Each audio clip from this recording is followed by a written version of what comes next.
메리 크리스마스. 세상이 점점 악해져서 크리스마스라는 말은 빼고 해피 홀리데이, 즐거운 노는 날, 공휴일 되길 바랍니다. 이런 세상에서 메리 크리스마스라고 하는 말은 굉장히 우리에게 은혜가 되고 감사한 말입니다. 다시 한번 메리 크리스마스.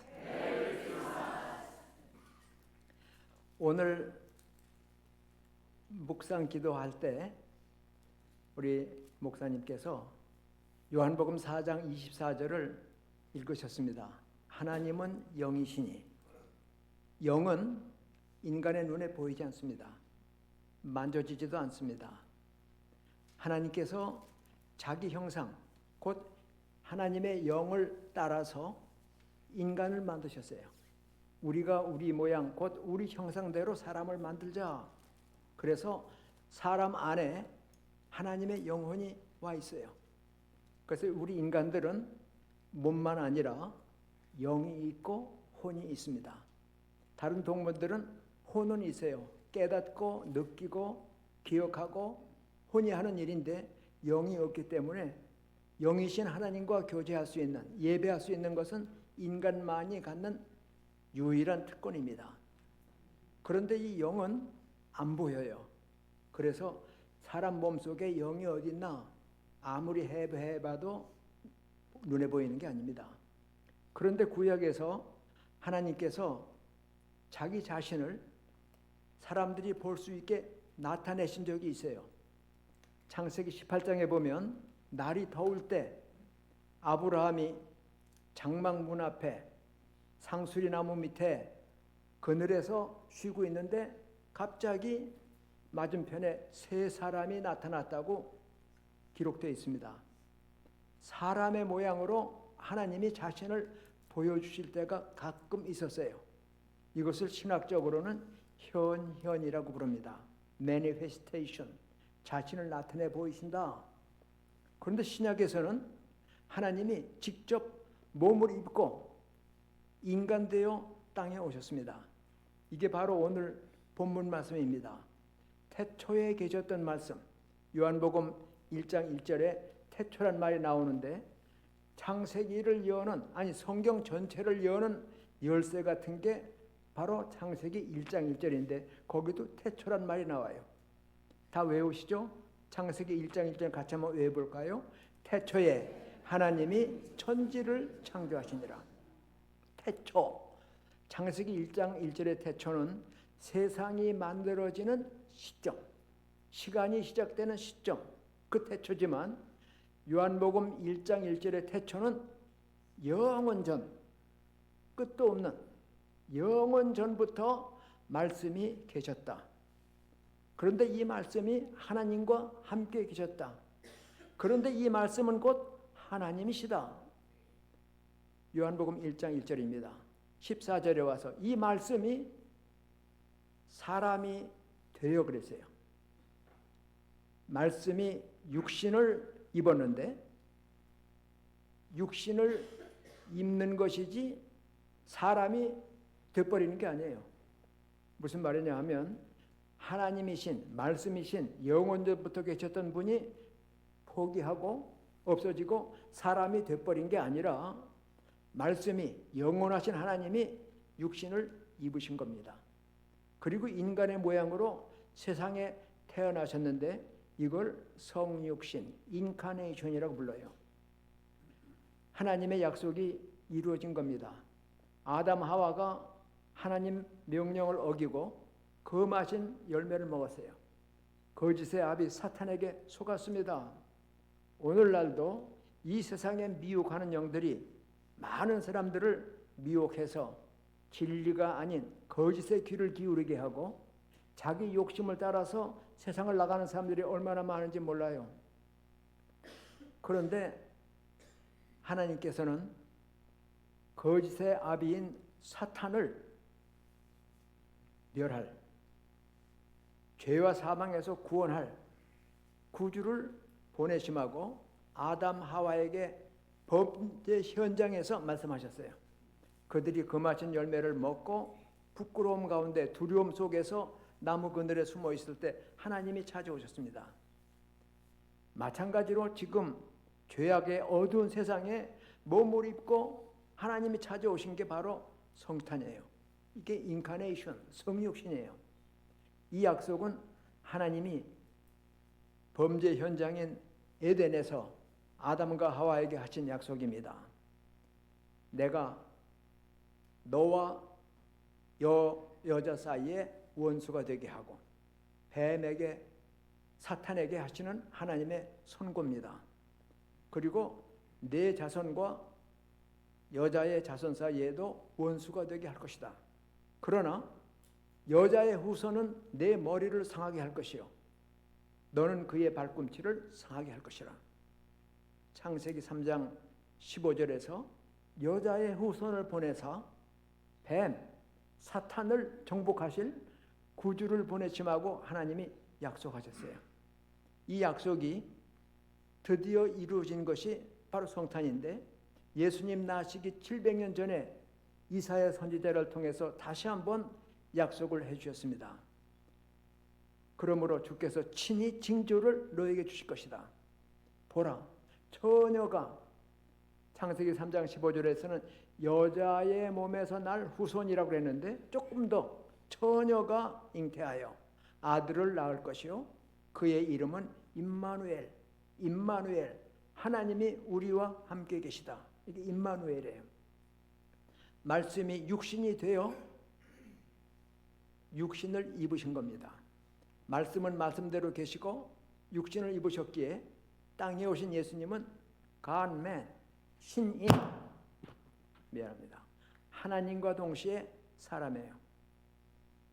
신성과 인성을 완전히 가지신 완전한 하나님이시고 완전한 인간으로 땅에 오셨기에 예수님은 하나님과 인간 사이의 중보자가 되실 수 있는 겁니다. 하나님은 한 분이시요 하나님과 사람 사이의 중보자도 한 분이시니 곧 사람이신 그리스도라. 예수님이 중보자 되시려고 하나님과 인간 사이에 원수되었던 것들을 그의 피 흘림으로 속죄하시려고 이 땅에 오셨는데 바로 선지자 이사야의 예언이 처녀가 잉태하여 아들을 낳을 것이라 그의 이름은 임마누엘이라 하리라.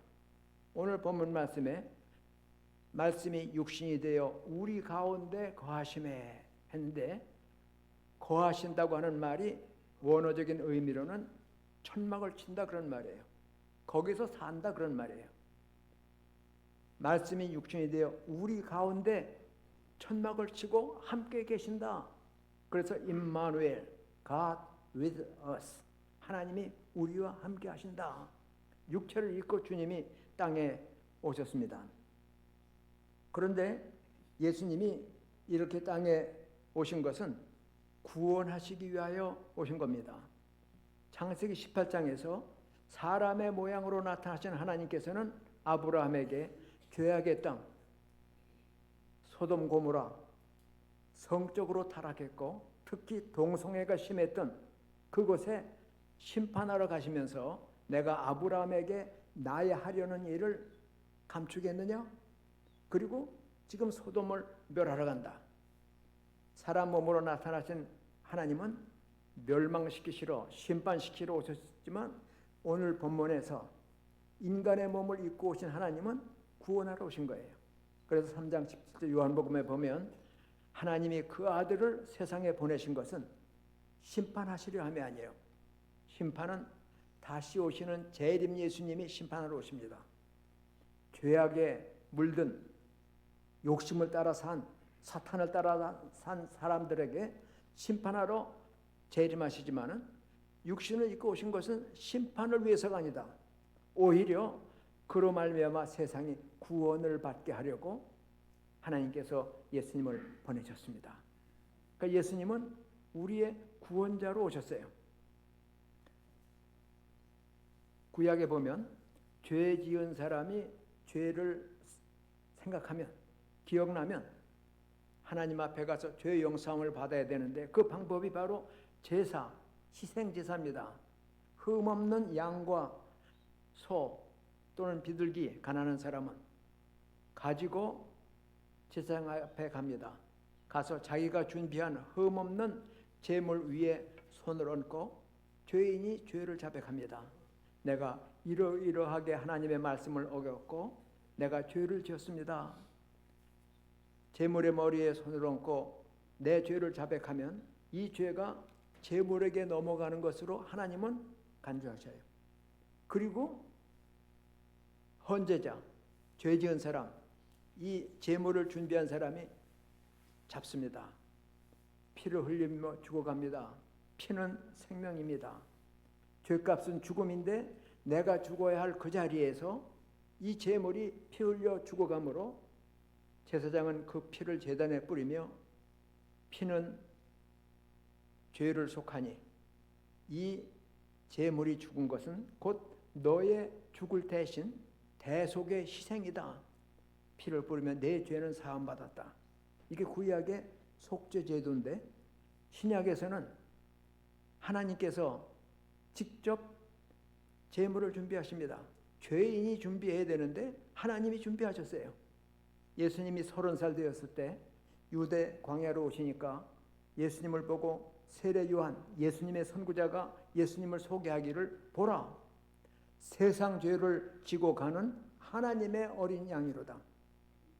나와 여러분 온 세상의 죄를 대신 지고 가는 하나님의 어린 양, 우리의 죄를 속죄하기 위하여 오시는 희생제물이라는 얘기입니다. 성탄이 뜻이 있고 감사한 것은 그가 우리를 속죄하시려고 우리를 위하여 죽으러 오셨기에 감사한 은혜의 계절이 바로 성탄입니다. 우리가 준비해야 할 제물을 하나님이 준비하셨어요. 예수님께서도 친히 확인하셨습니다. 인자가 온 것은, 인자란 말은 Son of Man, 그냥 사람의 모양으로 나타나신 분이 아니라 말씀이 육신이 되어서 몸을 입고 오신, 왜?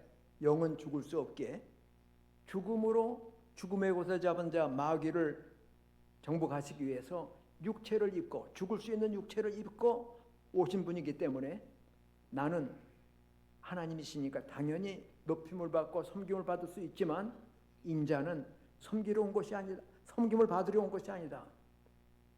오늘 세상이 복잡하고 교회 안에도 문제가 생기는 이유는 섬김을 받으려고 하는 사람, 으뜸이 되려고 하는 사람이 많기 때문이에요.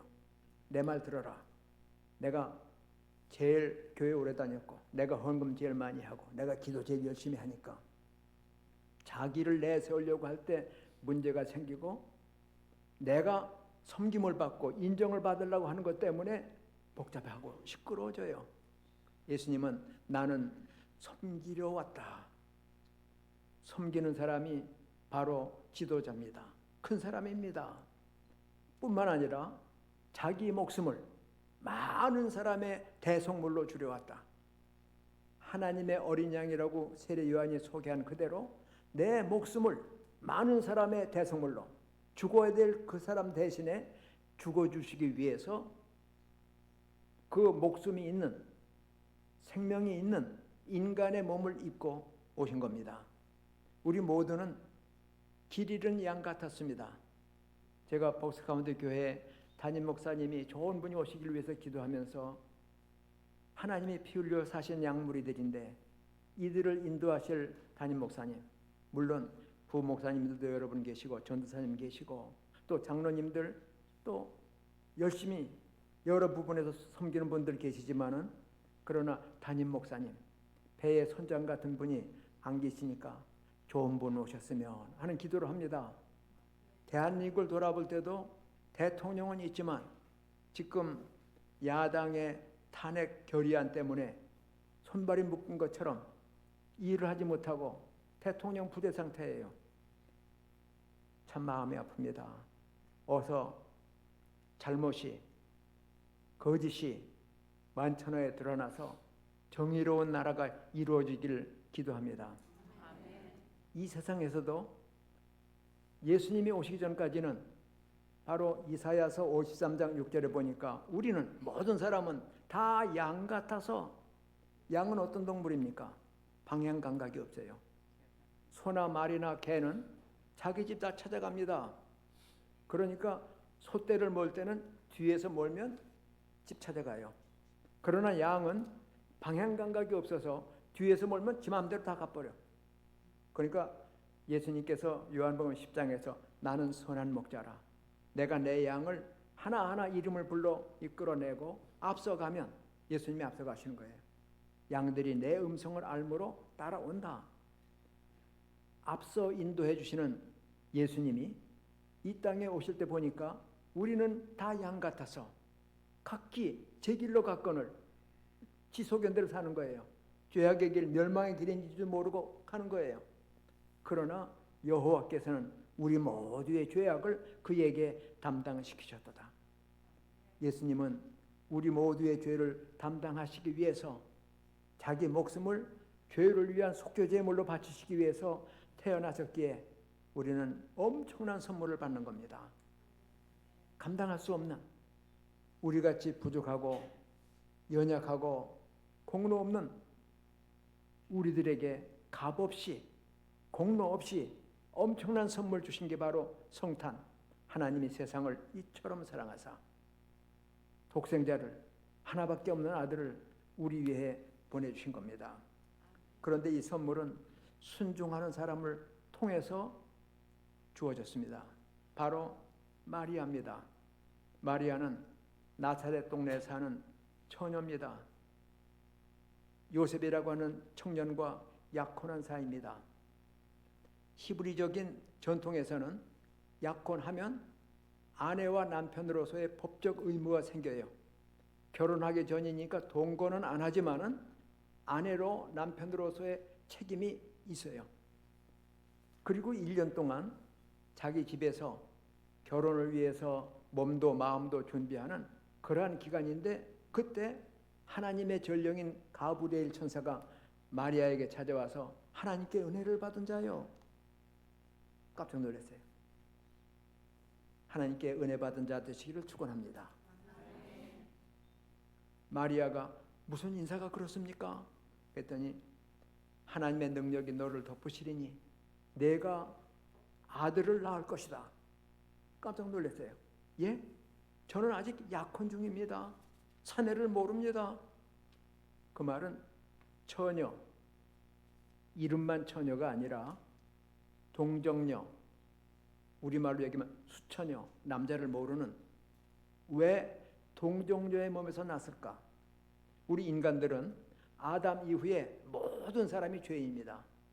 로마서 5장 12절에 보면 한 사람으로 말미암아 아담이에요. 죄가 세상에 들어오고 죄로 말미암아 사망에 이르렀다. 이와 같이 모든 사람이 죄를 지었으므로 사망이 모든 사람에게 이르렀느니라. 나와 여러분 안 죽을 사람 있어요? 태어난 사람은 다 죽습니다. 죄값입니다. 하나님께서 내가 먹는 날에는 정령 반드시 죽으리라 하신 대로 죽음을 선고하셨어요. 히브리 9장에 있는 대로 한 번 죽는 것은 사람에게 정하신 까닭이 우리가 죄인으로 태어나기 때문입니다. 다윗이 범죄한 후에 시편 51편 5절에서 내가 죄악 중에 출생하였으며, 성군이라고 부르는 다윗도 죄악 중에 출생하였으며, 아담으로부터 내려오는 원죄 때문에 모든 인간들은, 나와 여러분 빠짐없이 날 때부터 죄인입니다. 죄를 졌기 때문에 죄인 되는 게 아니라 죄인으로 태어나기 때문에 죄 짓는 거예요. 태어나서 뿐만이 아니라 다윗이 계속 말합니다. 나의 어머니가 태중에 나를 임신할 때부터 나는 죄악 가운데 있었습니다. 그래요. 하나님이 보시니 의인은 없나니 곧 하나도 없다. 다 죄인이에요. 다 멸망할 사람들이에요.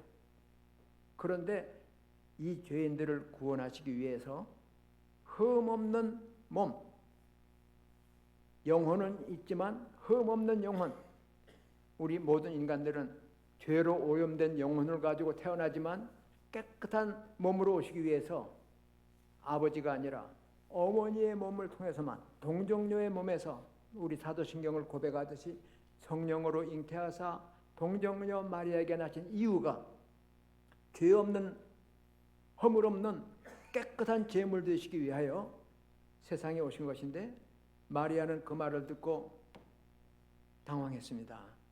나는 사내를 알지 못합니다. 성령이 너를 덮으시리니. 아니, 하나님이 흙으로 사람을 지으신 분인데 사람 안에 생명을 못 넣겠어요? 하나님은 능치 못하신 일이 없으십니다. 그런데 마리아는 고민이 생깁니다. 신명기에 보면 처녀가 처녀인 표가 없으면 아버지 집에서 끌어내라. 그의 아버지 집에서 창기의 일을 했으므로 동네 사람들이 다 돌로 그를 때려 죽이라. 이렇게 하여 이스라엘에서 죄를 제하라. 자기가 약혼은 했지만 아직 동거하지 않은 상태에서 애가 생긴다 그러면 뭐라고 누구한테 증명하겠어요? 끌어내서 돌에 죽을 수 있어요. 뿐만 아니라 이제 곧 결혼해야 되는데 사랑하는 약혼녀 그 요셉의 마음에 얼마나 큰 상처를 줄 것이며 가정도 깨질 수 있어요. 자기 목숨도 없어질 수 있고 가정도 파탄날 수 있는 그러한 위기 속에서 내게서 날 자는 하나님의 거룩한 자라 하리라. 그는 장차 그의 백성을 그들의 죄에서 구원할 구주가 될 것이므로 이름은 예수라 하라. 사명의 길에는 어려움이 있어요. 목숨을 거는 일이 있어요. 그래서 예수님께서 하나님을 사랑하되 마음을 다하고 목숨을 다하고 뜻을 다하여 주 너희 하나님을 사랑하라. 구약에 기록된 말씀 예수님이 다시 한번 신약에서 강조하셨어요. 가장 큰 계명이라고. 여러분, 하나님 사랑하십니까? 목숨을 다해야 됩니다. 마리아가 자기 목숨을 걸고 주의 여종이오니 주님의 말씀대로 내게 이루어지이다. 자기를 내보내는 거예요. 헌신, 희생하는 거예요. 주의 여종이오니. 우리가 주님 가르쳐 주신 기도를 드릴 때마다 뜻이 하늘에서 이룬 것처럼 땅에서도 이루어지이다. 나를 통해서예요. 마리아를 통해서 이 뜻이 이루어지도록 주의 여종이오니 말씀대로 내게 이루어지이다. 이런 각오와 이런 희생 속에서 메시아 하나님의 아들이 땅에 오셨습니다. 그 은혜를 입은 우리들도 이런 각오로 우리 가정이 내가 말씀대로 순종하면 어려움이 올 텐데, 우리 배우자 남편 아내에게 어려움을 줄 텐데, 아니 내 목숨도 없어질 수 있는데, 이러한 위기 속에서도 순종할 수 있는 것이 바로 믿음입니다. 순종할 때 믿음은 더 커집니다. 이렇게 순종하는 마리아뿐만 아니라 요셉도 의로운 사람인데 소식이 들려옵니다. 내 약혼녀 마리아의 배가 불러오니 웬일이냐? 놀랐어요. 자기가 가까이 한 적이 없습니다. 자기가 사랑하고 결혼을 약속했던 여자가 애를 가졌더니 고민이 생깁니다. 가장 좋았던 것이 변하면 가장 고약해져요. 달걀이 최고로 좋은 영양식품이라고 그러는데 썩으면 아주 냄새가 고약합니다. 가장 사랑했던 여자가 나를 배신했을 때 가장 큰 미움이 생겨요. 증오감 속에 저거 원수 갚아야지. 끌어내서 너 누구에게 가졌어? 그리고 돌로 쳐야지 할 수도 있었지만은 그는 의로운 사람이라 드러내지 않고. 이게 바로 의로운 사람의 모습이에요. 남의 허물을 보고 그거를 들춰내면서 망신을 주고 보복을 하려고 하는 게 아니라 내가 당하는 아픔도 있지만 조용히 끊으려고 그랬어요.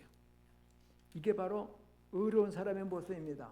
이때 하나님의 천사 가브리엘이 다시 요셉에게 나타나서 요셉아, 내 아내 약혼 중이지만 아내예요. 내 아내 마리아 데려오기를 무서워하지 말라. 그에게 잉태된 자는 성령으로 된 것이니 이는 이사야 선지자로 말미암아 약속하신 것이 이루어진 것이다. 마리아가 아들을 낳으리니 이름을 예수라 하라. 이는 그가 그들의 백성을 그 죄에서 구원할 자가 됨이라. 이 말을 듣고 요셉도 믿었어요.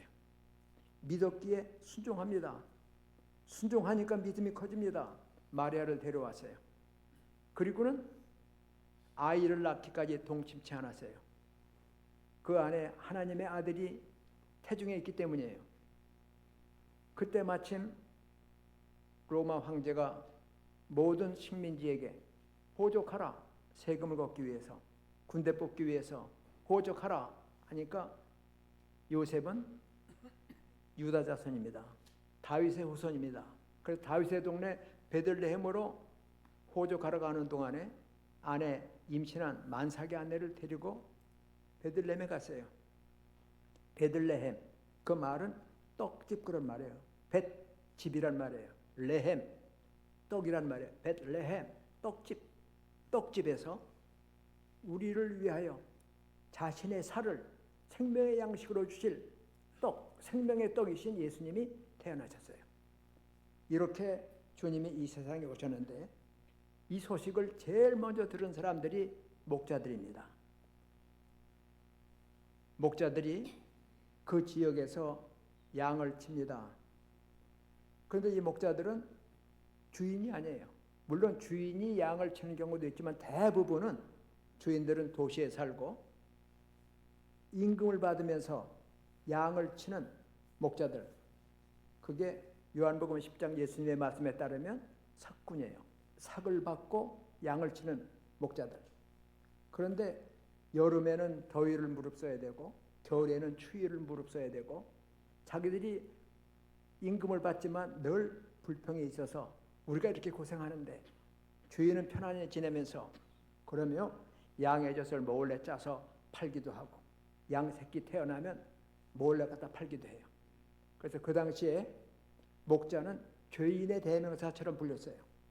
그리고 목자들이 파는 건 사지 마라. 그거 도둑질한 거다.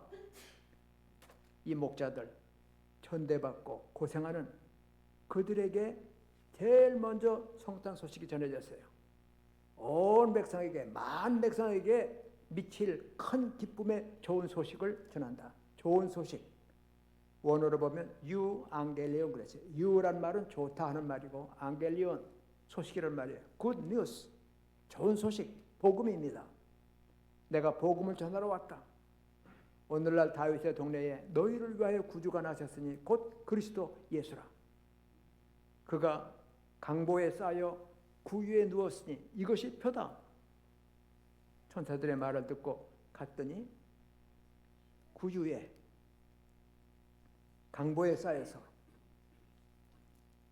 따뜻한 솜이불에 덮인 게 아니라 얇은 보재기에 쌓여서 따뜻한 아래목이 아니라 짐승이 밥을 먹는 구유에 방이 아니라 외양간에 천지를 만드시고 소유하시는 하나님이 낮고 천한 우리를 구원하시기 위해서 자신을 비워 종의 형체를 가지시고 인간이 되어 땅에 오실 때 추운 곳에 가난하고 약한 우리를 하나님 앞에 올리시기 위하여 자신이 낮아지신 겁니다. 빛의 화가라고 부르는 네덜란드의 렘브란트가 그린 저 그림은 아기 예수가 태어나셨을 때 목자들이 와서 경배하고 또 동방의 박사들, 페르시아에서부터 온 박사들이 경배하는데 박사라고 하지만 천문학자가 아니라 그 누가복음에 보면 동방에서 박사들이 한 거기에 숫자가 적어 있고 밑에 보면 점성가 그랬어요. 별을 보고 점치는 사람들이에요. 그러니까 그 사람들도 점치는 사람들에게 무시당하는 사람입니다. 예수님이 이 땅에 계실 때에도 지도자급에 있는 사람들, 종교의 지도자들까지도 너희 선생은 어찌해서 죄인과 세리들과 함께 하느냐? 자기들처럼 높은 지위에 있고 또 좀 사회적인 신분이 있는 사람들을 가까이 하지 않고 어찌하여 죄인과 세리와 함께 하느냐?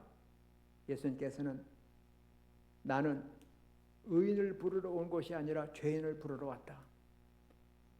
건강한 자에게 의사가 필요하지 않지, 병든 자에게 필요하지. 우리는 죄와 허물로 병들어 있는 사람입니다. 죽어갈 사람들입니다. 영원한 대의사로 구원자로 자신의 목숨을 들여 우리를 구원하시기 위하여 땅에 오셨을 때에 가장 낮고 가난한 사람들이 먼저 예수님을 영접했어요.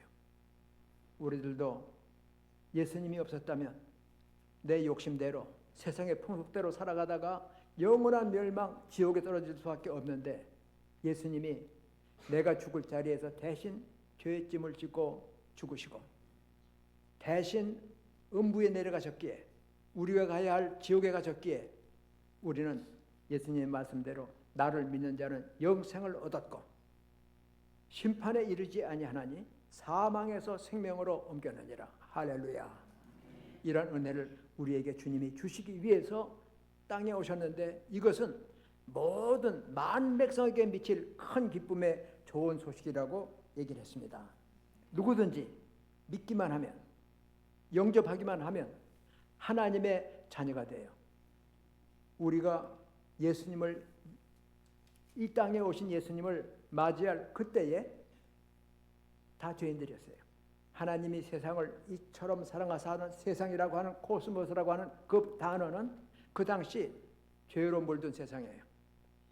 옛날 노아 때에 죄악이 하늘에 닿았던 것처럼 그때도 예수님 오실 때에도 죄악이 관영한 어두운 세상에 주님이 오셨어요. 심판을 위해서가 아니라 구원을 위해서 예수님이 오셨는데 하나님의 사랑이 이렇게 나타났다. 우리가 아직 죄인 되었을 때에 하나님을 알지도 못할 때 그리스도께서 우리를 위하여 죽으셨어요. 이게 아가페 사랑이에요. 먼저 주시는 사랑이에요. 하나님이 스스로 제물을 준비하시고 예수님이 스스로 제물이 되어서 어린 양으로 자기 목숨을 나와 여러분을 위해 세계를 위해 속죄하시려고 세상에 오셔서 마침내는 자신이 레위 지파가 아닌 멜기세덱의 반차를 따른 대제사장이 되어 자기 목숨을 속죄의 제물로 단번에 드려 영원한 구원을 이루셨기에 나를 믿는 자는 멸망치 않고 영생을 얻으리라고 하는 약속이 우리에게 성취된 겁니다. 예수 믿다가 육신이 숨 떨어져 죽는 순간 있어도 주님 말씀이 나를 믿는 자는 죽어도 살겠고 살아서 믿는 자는 영원히 죽지 아니하리니 주님이 보실 때에는 우리가 숨 끊어져 죽었다고 생각하지만 예수님은 아니야. 긴 잠 자는 거야. 내가 깨우러 올 날이 있다. 주님 오시는 날 우리를 영접하시러 주님은 다시 오시는데 주님이 오셨을 때 그때 우리는 아직 죄인이었습니다. 그러나 그리스도께서 먼저 우리 죄를 위하여 죽으심으로 하나님께서 우리에 대한 사랑을 확증하셨다.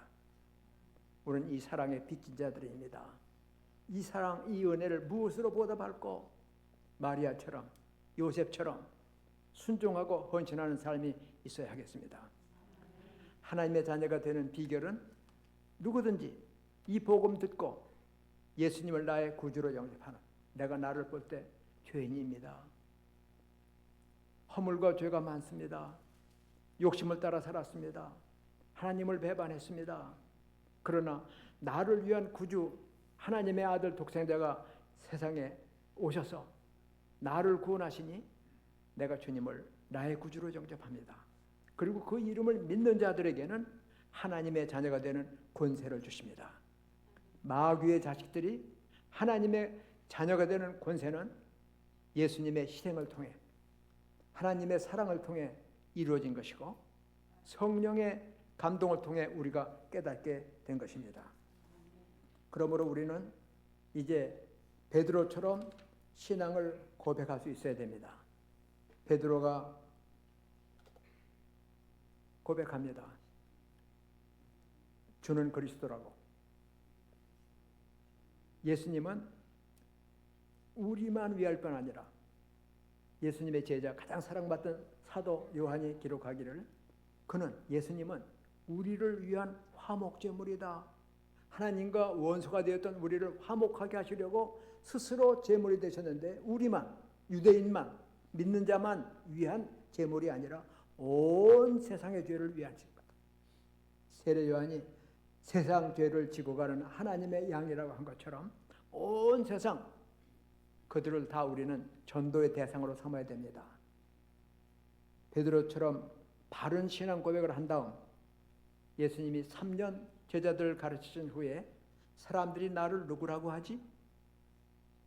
그랬더니 어떤 사람은 엘리야라고 하고요, 어떤 사람은 에레미야라고 하고요, 어떤 사람은 세례 요한이 다시 살았다고 하고요, 어떤 사람은 선지자 중에 한 분이라고 해요.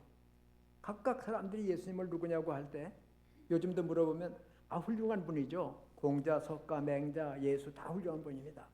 그런 식으로 얘기하는데 예수님은 만족하지 않으셨어요. 너희는 나를 누구라고 하느냐 할 때 가장 성격이 급한 예수님의 제자 베드로가, 수제자가 주는 그리스도시요 살아계신 하나님의 아들이십니다 고백했어요. 이 고백이 우리의 고백이길 바랍니다. 같이 한번 고백할까요?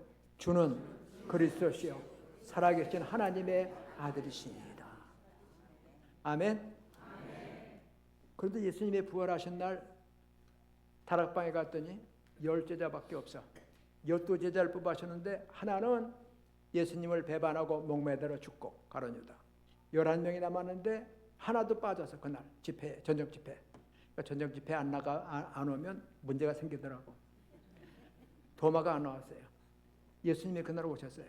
오셔서 숨을 내쉬며 평안이 있을지어다. 그리고 자신이 살아나는 걸 보여주셨어요. 나중에 늦게 온 도마에게 우리가 예수님 만나서 살아나셨어. 그러니까 무슨 소리야. 사람이 죽으면 끝이지. 진짜야? 그랬더니 아니야. 난 예수님의 손을 만져봐야 믿겠어. 옆구리를 만져봐야 알겠어. 일주일 후에 다시 그들이 모였을 때 예수님이 오셔서 도마야, 내 손을 내밀어 내 손의 못자국을 만지라. 내 손을 내 옆구리에 넣어 창자국을 만지라. 그리하고 믿음 없는 자가 되지 말고 믿는 자가 되라 했더니 도마가 베드로보다 더 위대한 고백을 합니다. 나의 주님이시며 나의 하나님이십니다. 베드로의 고백은 객관적인 예수님이 누구시냐면 그리스도십니다. 하나님의 아들이십니다 하고 했지만 도마는 의심 후에 회개하는 마음으로 나의 주님이시며 나의 하나님이십니다. 그때 예수님은 너는 나를 본고로 믿느냐? 보지 못하고 믿는 자가 더 복이 있다. 우리들은 예수님을 눈으로 직접 보지 못했지만 기록된 말씀을 통해 예수님을 하나님의 아들로 나의 구주로 믿고 하나님의 자녀가 된 사람들입니다. 그러므로 우리는 신앙 고백뿐만 아니라 이 복음, 나를 구원하신 이 복음을 전해야 됩니다. 너는 말씀을 전파하라. 때를 얻든지 못 얻든지 힘써 전하라. 온 세상 만백성에게 미칠 복음이기에 우리는 전도해야 됩니다. 사람이 불을 켜서 등경 위에 두면 먼저 집안 모든 사람에게 비친다고 했어요.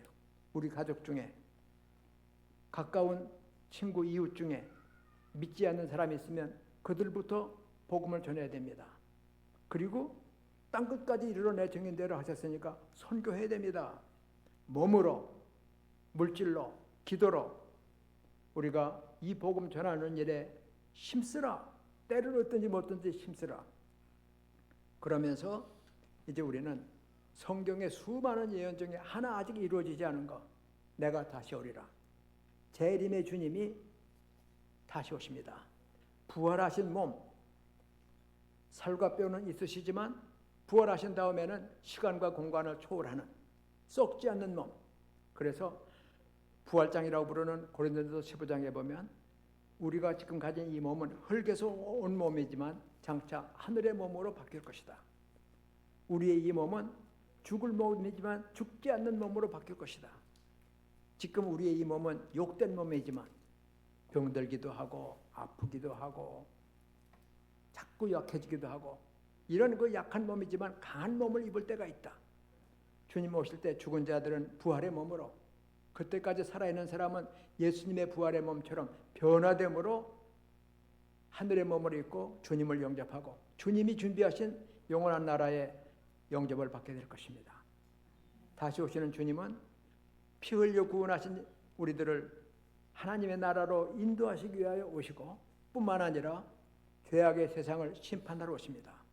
왕의 왕으로 오셔서 세상 나라를 그리스도와 또 우리 주의 나라로 삼고 영원히 평화의 왕으로 군림하시기 위해서 땅에 오시는데, 이 성탄 예수님이 몸을 입고 오신 이것은 하나님의 영광입니다.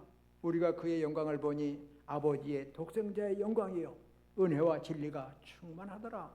은혜, 선물이에요. 가장 큰 선물, 구원의 선물을 값없이 받았기에 몸을, 마음을, 목숨을 다하고 뜻을 다해서 하나님을 사랑합시다. 이 복음 전합시다. 그리고 마리아처럼, 요셉처럼 자신을 희생하는 한이 있어도 주의 종이오니 말씀이 나를 통해 이루어지이다. 이러한 복된 성도들로 아름다운 보스카운트 교회가 계속 성장 부흥해서 다시 오시는 주님 앞에 다 들림받고 하나님 나라에서 만날 수 있기를 축원합니다. 거룩하신 아버지 하나님, 감사합니다. 가치 없는 저희들, 죽어 마땅한 죄인들을 이처럼 사랑하사 하나님께서 독생자 예수 그리스도를 우리의 죄를 담당하는 하나님의 어린 양으로 속죄 제물로 보내셨기에 이 큰 선물 받은 기쁨을 감사하며 하나님께 예배를 드렸고, 하나님 앞에 찬송을 드리며 또 만백성 들으라고 이 복음을 전할 책임 잘 감당하길 소원하오니 우리에게 믿음을 더해 주시옵소서. 이 기쁜 소식 땅끝까지 전하는 사명 감당하게 도와 주시옵소서. 예수님의 이름으로 감사 기도하옵나이다. 아멘. 다